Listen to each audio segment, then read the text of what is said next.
पवित्र परमेश्वर के नाम की महिमा हो। आप सभी को जय मसीह की। दैनिक एक मिशनरी जीवन में एक बार फिर मैं आपका स्वागत करती हूँ एक नई मिशनरी के साथ। आज की मिशनरी में हम बात करेंगे राजा फ्रेडरिक IV के जीवन के बारे में। जन्म 11 अक्टूबर 1671, मृत्यु 12 अक्टूबर 1730, मूल स्थान कोपेनहेगन, डेनमार्क। आइए हम ध्यान देते हैं। विभिन्न देशों के शासकों और सम्राटों का ईसाई धर्म के प्रचार पर महत्वपूर्ण प्रभाव पड़ा।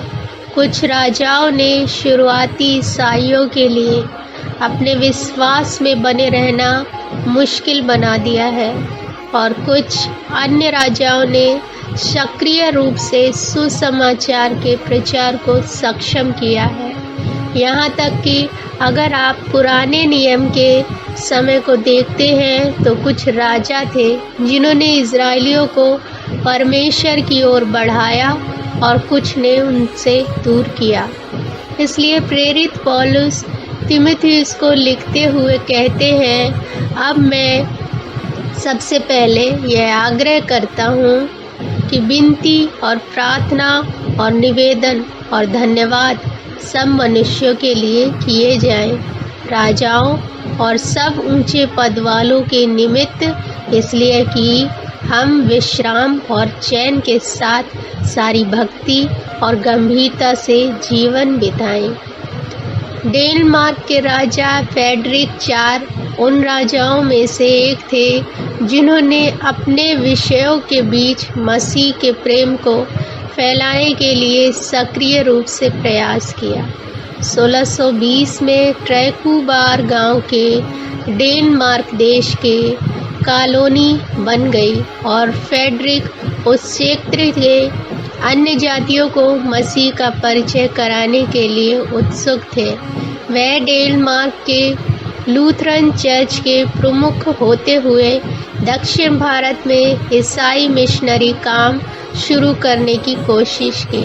हालांकि ट्रैकुबार मिशन को स्थापित करने के उनके प्रयास लगभग विफल हो गए क्योंकि डेनमार्क में ऐसे कोई उत्सुक उम्मीदवार नहीं थे जो मिशनरी के रूप में भारत में जाने के लिए तैयार थे। इसलिए राजा ने अपने देश के बाहर भी लोगों की तलाश शुरू की और फिर अंत में वह 2 जर्मन बार्थोलोमस ज़िगेनबर्ग और हेनरिक पिलुत्सच को पाया। तब फ्रेडरिक ने खुद ट्रैकुबार में उनकी यात्रा और मिशन के काम को कमीशन और वित्त पोषित किया। बार्थोलोमस ज़िगेनबर्ग और हेनरिक पिलुत्सच भारत के पहले प्रोटेस्ट मिशनरी थे और उनकी सेविकाई ने भारत में मिशन के काम में महत्वपूर्ण बदलाव किया। फ्रेडरिक के प्रोत्साहन ने ज़िगेनबर्ग को स्कूलों, कॉलेजों और चर्चों को स्थापित करने में मदद की, जिसके परिणाम स्वरूप भारतीय समाज में भी बदलाव आया। आज हमें ऐसे राजाओं की ज़रूरत है।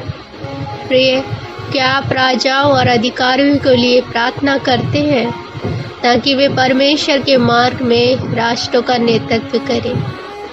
प्रभु आपके हृदय के अनुसार रहने वाले राजाओं को उठाएं ताकि सुसमाचार पापियों तक पहुंचने में कोई रुकावट ना हो। आमीन। परमपिता परमेश्वर आप सभी को आशीषित करें।